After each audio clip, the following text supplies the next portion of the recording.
It's Kyle Meredith. Welcome to another edition of Kyle Meredith With, an audio interview series presented by WFPK Independent Louisville, Consequence of Sound, and the Consequence Podcast Network.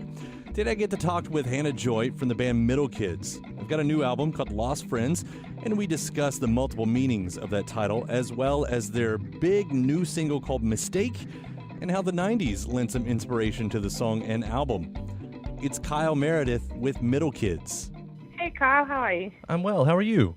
I'm doing good, thank you. First off, I've become such a fan in the past year, learning about Middle Kids and these songs. You all write such great music. Thank you for bringing it to the world. Oh, thank you so much. It's a little bit funny. So the debut LP is coming out, and I thought you're in that point where it's almost funny calling it a debut, because the EP. Last year, that had 6 songs on it. That's a nice introduction there. But does this still feel like the beginning, or is this like, no, it's the next thing?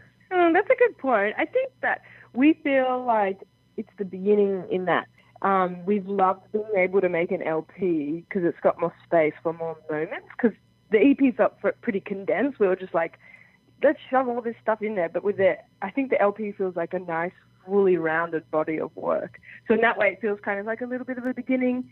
But you're right, and like it's a bit of an extension of the EP. So 2 songs from the EP, Edge of Town and Never Started, on the album, and then 10 songs are all new. But it definitely feels like our first big body of work. That's still a lot right at once. I mean, I don't know how many songs you had written for this whole thing, but it feels like, what is that, like maybe 20 songs that you've got to just pump out. I mean, it's such an interesting way to do it, the EP and the quick follow-up like that. Yeah, I think, well, it was cool. The EP kind of, funnily enough, like inspired us. Like the energy and the flow from the EP was just, like, I was just so excited by what we were making that I was just writing so much when we were touring the EP. So just, it was cool. Yeah. It just kind of kept flowing on. Well, I got to say, Mistake is one of the best singles of 2018 so far. It is so damn catchy, and it feels so big, which a lot of bands, they go for big, but they lose the soul in it, and this seems to have it. I'd love to hear the story behind Mistake. I centered around that kind of grungy guitar sound. That's kind of the first thing I made when I made that, and I really wanted it to be quite nostalgic. Like, when I think about some of my big favorite songs when I was 14 or 15, it's funny. I was actually watching a lot of like old 90s TV when I wrote that song. So I was like really trying to harken back to kind of my teenage self probably.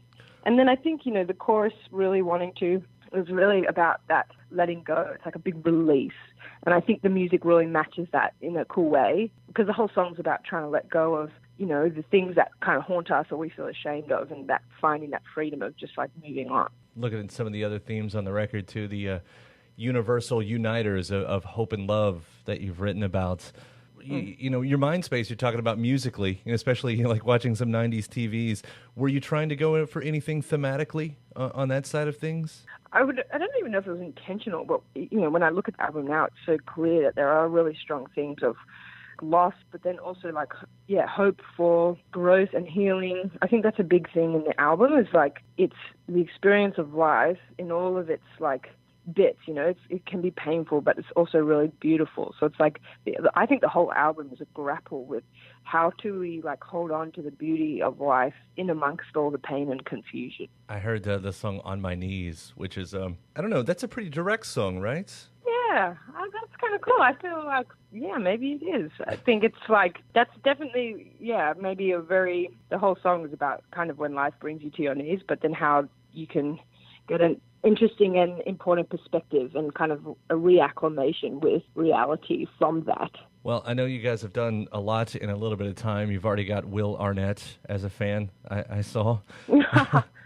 Yeah, what a legend. Yeah. I mean, things are starting to happen. Have you had any celebrity encounters to speak of so far? I mean, nothing really beyond a few tweets or posts here and there. But I mean, and then also we've just been able to tour with some of like our all-time favorite bands, which has been like, absolutely incredible. So that's been pretty exciting. I mean, it feels like it's all happening. And I mean, heck, you're probably the 15th Australian artist I feel like that I've talked to in the past year or 2 years right now. Does it feel like a movement is happening with Australia? Because it certainly feels like it from this side. Well, I think something that has been really really awesome for Australians is streaming because, of these playlists that get made, and often I think it's a great way for Australian music to be able to be heard in different places. So I think that it is a really exciting time for Australians because we are very much influenced by, American and European music, but we also have something that's a little bit different just because of where we are geographically. And yeah, it's kind of a cool time. I think there's a lot of great music coming out of Australia. I mean, I'm not saying I play completely to the press game on that one, but it feels like anytime someone says, and they're from Australia, I suddenly go, and it's probably going to be good because that's the era that we're in. So. That's so cool. I did want to, on the end here, bring up that title too, because Lost Friends feels like one of those titles that could say a lot. It could say multiple things at once. Lost Friends becomes even more so when you're touring, when we're growing up. It seems that we lose them. But I also saw it as that flip side, like, some of our friends are just lost people. Yeah, totally. I mean, both. I mean, also, like, at times we feel like ourselves are lost friends or lost people, and so I think that, like, it's definitely a mourning of, the loss of friendships that you see in life, but then also I think it's also showing and that friends are so important to us. And so it's a celebration of friendship too, I think, in that, like, just kind of honoring how everybody wants friends. Well, you're bringing people together with music. I certainly do believe that. Oh, thank you. Yeah. I'll let you go. I know you got to get to it. It was a pleasure talking to you, though. I really, really enjoy this music, and we'll hope to see you around these parts at some point. Thank you so much. It's been great to chat. All right. Take care. Bye. All right. Thanks. See you, mate. Thanks again to Hannah for giving me the call today. The new Middle Kids record is called Lost Friends. Don't forget to subscribe to Consequence of Sound's YouTube channel to keep up with your favorite artists and interviews. If you're listening to the podcast, please do head over to iTunes or Podchaser. Give us the ratings and review. WFPK.org. That's where you can hear me do a show every Monday through Thursday from noon to 3 Eastern. I'm Kyle Meredith. I'll see you next time.